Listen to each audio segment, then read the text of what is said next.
As an RVer, you can always use some RV help to understand what is causing random electrical problems in your RV.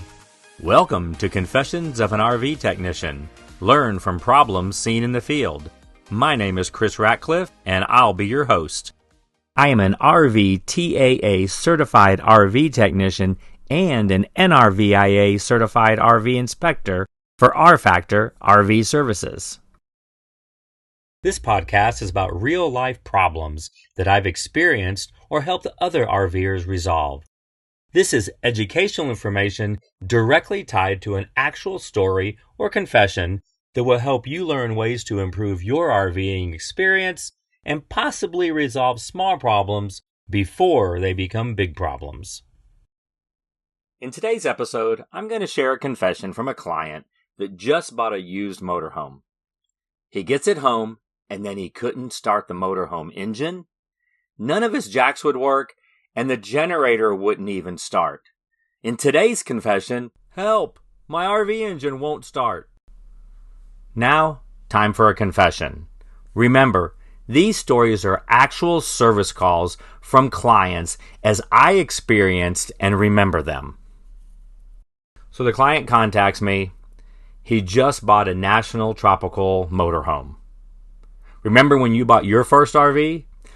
If it's like my experience, it was scary, exciting, overwhelming. Check out our episode Behind the Mic. In that episode, I share when we bought our first RV ever, started RVing, and my journey to becoming an RV technician. As I was saying, my client just bought a used motorhome. He was driving from Missouri to North Texas, and he stopped to take a break, and then the RV would not start. Now, luckily, he was able to get an RV technician to come out. The technician found cables under the RV that were loose and disconnected. So after connecting the cables, the RV was able to continue home. Now, my client gets home, and then the RV wouldn't even start. The engine wouldn't start. The generator wouldn't start. And the jacks didn't even work. So my client contacts me, and I go out to his house. Now, with my troubleshooting process, I start with the source, and I inspect and test the battery voltage. Now, I didn't even really get to the voltage because I get in there, and I find two terminals missing nuts. They're just not there. These cable ends are just sitting on the battery post, and almost all the connections were loose.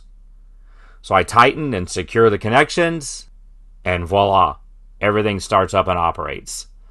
All these issues due to poor cable connections.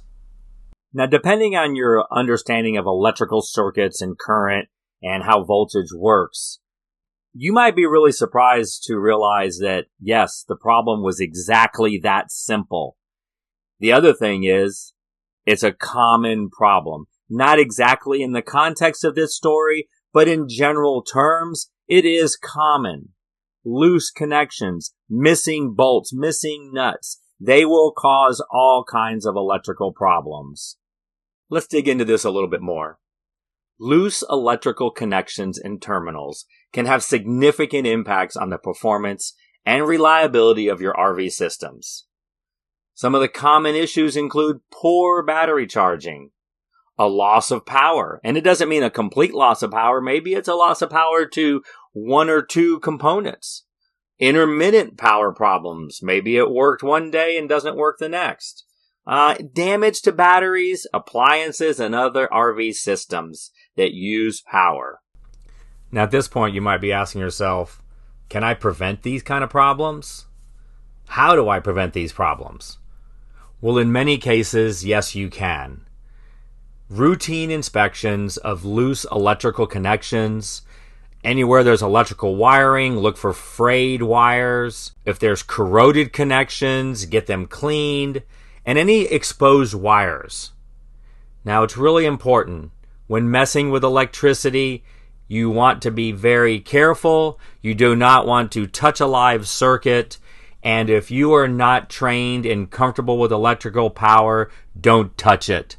Get a trained RV technician to inspect and tighten loose connections because electricity is dangerous, can cause damage to your RV, or injury to you and possibly death. You didn't know this was going to be so dark, did you? Well, that's it for this week's episode. I hope you found it entertaining, but more importantly, I hope you found it valuable, because we want to help you improve your RVing experience. In our next episode, we'll have a crappy discussion, and I'll share some do's and don'ts for your RV holding tanks. With a confession, my toilet is leaking, can you replace it? As we answer the question, how do you maintain your RV waste tanks? You've been listening to Confessions of an RV Technician. Learn from problems seen in the field. Until next time, safe travels and explore with confidence. And be sure to subscribe to our channel so you know when the next confession is released.